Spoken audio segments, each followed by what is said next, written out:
La Chine qui annonce des contre-tarifs de 84 pour répliquer aux tarifs de 104 qui ont été imposés par les États-Unis. Tout ça, c'est arrivé au cours des 8 heures et 1 minute, au cours des toutes dernières heures. Nos collègues sont déjà là en poste pour nous en parler. On rejoint 2 continents comme ça. Bonjour à vous deux. Je vais tout de suite commencer avec vous, Philippe, parce qu'il y a un développement assez renversant. C'est la Chine qui a vraiment pas perdu de temps à réagir avec ses contre-tarifs.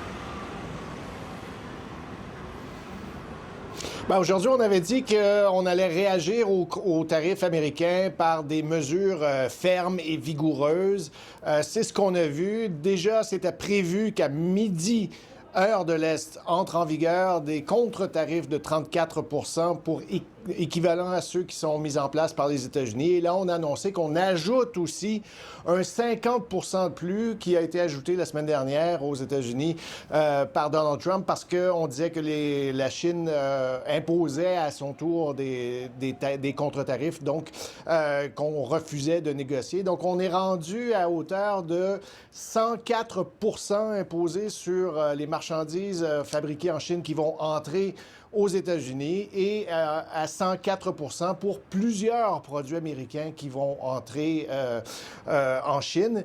Et c'est peut-être pas tout, parce que certains médias de propagande chinois laissent planer la menace de mesures supplémentaires. Par exemple, de cesser la collaboration avec les États-Unis dans la lutte contre le fentanyl. C'est une cause qui est très chère à Donald Trump. Peut-être même d'interdire certains films hollywoodiens dans les salles en Chine. Donc, ça pourrait porter un autre coup dur à un pan de l'économie américaine. Et de cesser d'importer certains produits de volaille et de soya.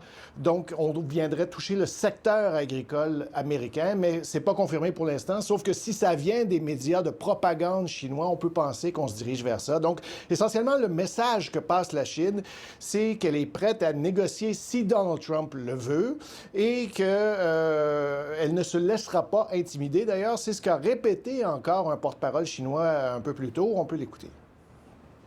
美方仍在对中国滥施关税，一味地进行极限施压，对这种霸道霸凌行径，中方坚决反对，绝不接受。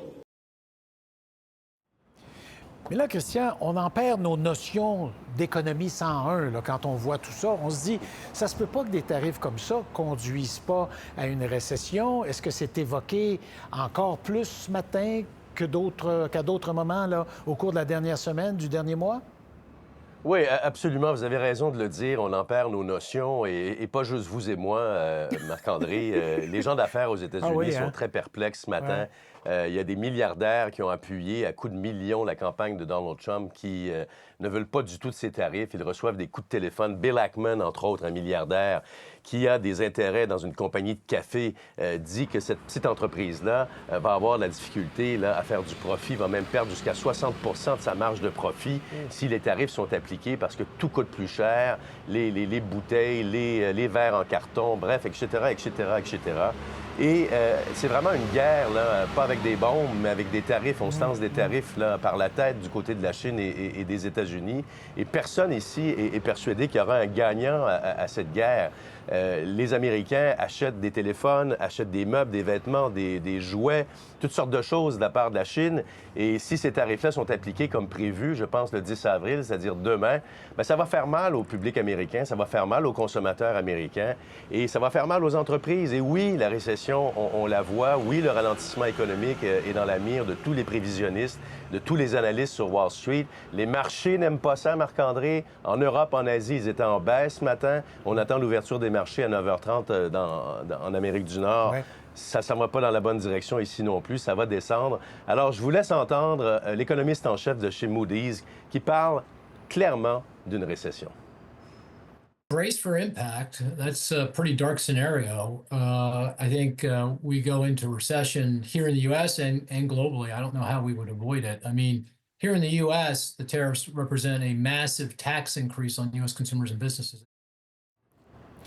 Philippe, hier soir, Donald Trump a dit qu'il y a 70 pays, peut-être que c'est plus que ça, qui tentent de négocier, qui vont peut-être plier devant lui, se mettre à genoux. En tout cas, il a utilisé toutes sortes de phrases pas très diplomatiques, on va le dire comme ça. Est-ce que la plupart d'entre elles, je présume, de ces nations se trouvent en Asie?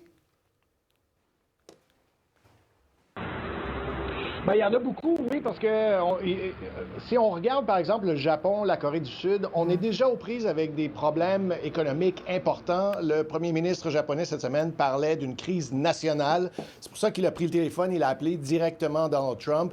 Le président par intérim de la Corée a aussi appelé, parce que là, on touche directement au secteur automobile, qui est névralgique en Corée du Sud, le secteur des hautes technologies aussi. Et quand on regarde des petites nations en développement, économie en émergence, le Cambodge avec des droits de douane de 49 %, le Vietnam avec 46 %. Donc, ce sont des gens qui veulent négocier. Et ce que dit Pékin, c'est ne négociez pas parce que c'est ce que Donald Trump veut. Il veut que vous vous mettiez à genoux devant lui. Il veut vous anéantir un par un. On peut écouter d'ailleurs ce qu'avait à dire Donald Trump hier, des termes pas très glorieux, mais qui donnent peut-être un peu raison à la réaction de Pékin aujourd'hui.